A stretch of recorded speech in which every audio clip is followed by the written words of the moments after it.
In the previous episode of White Jade's Sword, we saw the mother preparing both of her children so they could be sent away to safety through a secret tunnel. Around their necks, they wore necklaces that served as the symbol of the Song family. She took off the necklace and handed it to her eldest son, Yang, saying, "My child, keep this close to you. This is the victory token of our Song family. Keep it safe. As long as this token is in your hands, you can prove that you belong to the Song family and that you are one of its true members. Tomorrow, you will need this token." She placed the token into Yang's hands and told them, "All right, both of you leave from here now." Meanwhile, Yang was thinking to himself that the way his mother was speaking felt as though she wanted to stay behind with their father and die here. Overwhelmed, he started shouting to his mother, but she drew him into a tight embrace. "You have grown up now," she said softly. "You are big enough to take care of your younger brother. You can understand why I cannot leave the lord of this family behind. I cannot leave your father alone. You must have faith in yourself and look after your little brother. From now on, you two only have each other to rely on." Turning to young Becca, she said, "Becca, come here quickly." She embraced them both tightly and said, "Listen to me very carefully. From this day onward, you two must listen to each other, especially you, Becca. You must listen to your older brother. Respect him and obey him just as you would your father. Always stay by his side. Do not wander far from him. No matter what happens, you two must stay together. Never let yourselves be separated." She was explicitly telling Becca never to leave his brother's side, while also instructing Yang to take full care of him. Yang, understanding completely that his parents were facing their end,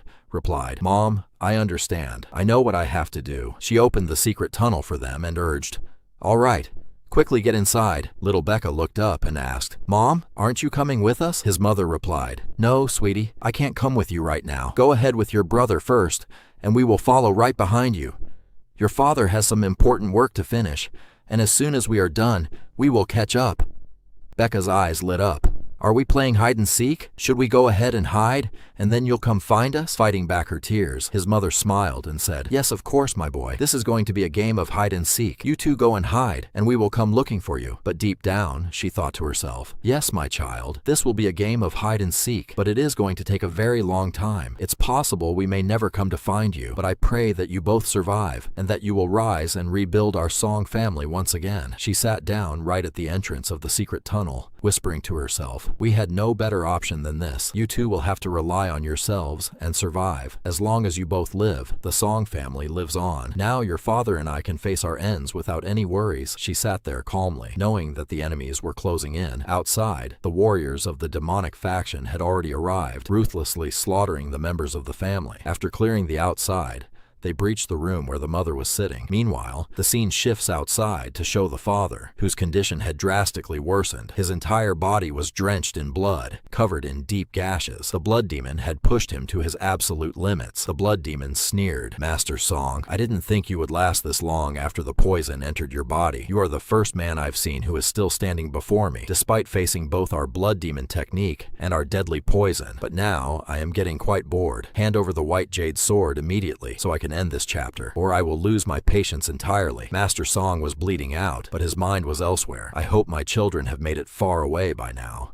he thought. "My wife understood that I wouldn't survive this. Thank goodness the sword is with Yang." Looking defiantly at the demon, Master Song spoke aloud. "You came here to wipe out the Song family, but unfortunately for you, you will never succeed. Go ahead and kill me. Kill my entire family, but you will never be able to erase the name of the Song family from this world." The blood demon burst into a mocking laughter. "Look at you. You are on the verge of death yourself, yet you still claim your family will survive? We won't just erase you. My entire demonic army is marching right behind me. Even if a single soul tries to escape this place, they will be hunted down. Even if someone is merely associated with the Song family and isn't a blood relative, they will be slaughtered. No one will be left alive." Hearing this, Master Song unleashed his special technique, channeling his immense, boiling internal energy. He executed the powerful White Jade Sword technique, unleashing a barrage of swift, devastating slashes. The blood demon didn't even get a chance to react. He had taken Master Song too lightly while mocking him. In an instant, his body was covered in deep cuts,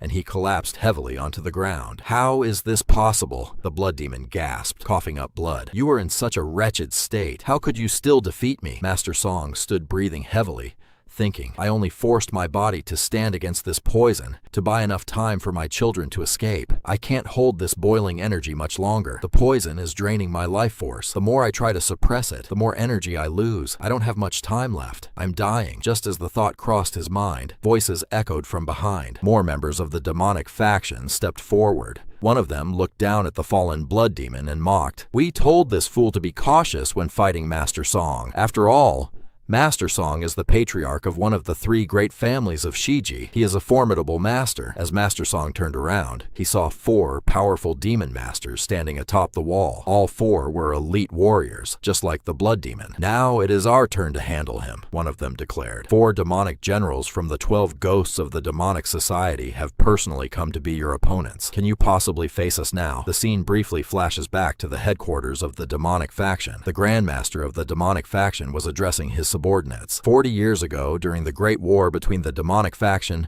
and the righteous faction humiliated and defeated us brutally. Driven by that shame, we went into hiding. For the past 40 years, we have lain low, cultivating our powers solely to exact our revenge. And finally, the time has come. We can finally lead the demonic society out of the shadows and stand before the world. I want the entire Murim to know that the demonic faction has returned. And for that, you must do something monumental. I order you to attack the Song family of Shiji and seize their white jade sword. That sword will be our ultimate trophy, for it was used to slay countless of our demonic masters 40 years ago. If we slaughter them and bring that sword back, it will send shockwaves through the Murim Alliance. Everyone will learn to fear us again, and we will avenge our past insult by taking that blade. This is my order. Go now and completely eradicate the Song family. Leave no one alive. The scene cuts back to the tense present. Master Song stood his ground, staring back at the 4 ghost masters. "It seems I have to stand a little longer," Master Song thought grimly. "I must fight a bit more, though my strength has abandoned me, and my body is no longer fit for battle." He raised his voice and shouted,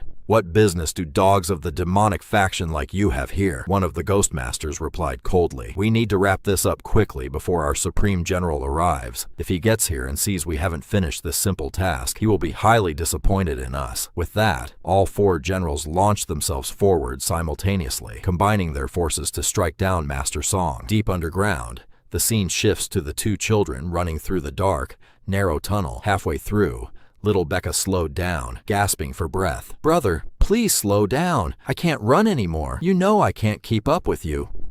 He stopped and slumped against the wall. Yang turned back, urging him anxiously. "Hurry up. We have to get out of here right now." Becca sat flat on the ground. "I can't take another step.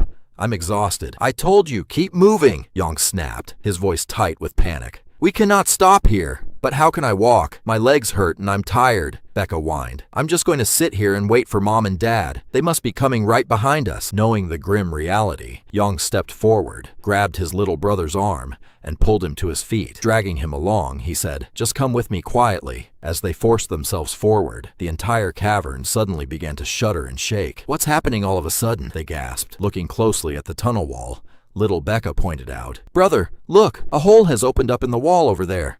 Let's see what's outside." The small boy peered through the crack in the stone. Outside, the lifeless body of a demon master lay on the ground, with another dead warrior lying nearby. But then his eyes widened in horror. His father was standing there in a terrible condition, completely covered in blood, as a 3rd demon master lunged forward to deliver a fatal blow. This brings us to the end of episode 3. Will the 2 children manage to escape safely? What will be their fate moving forward? Will one of them perish, or will both make it out alive? And most importantly, who will inherit the legendary white jade sword? The older brother Yang or the younger brother Becca? We will find out all these answers in the next episode.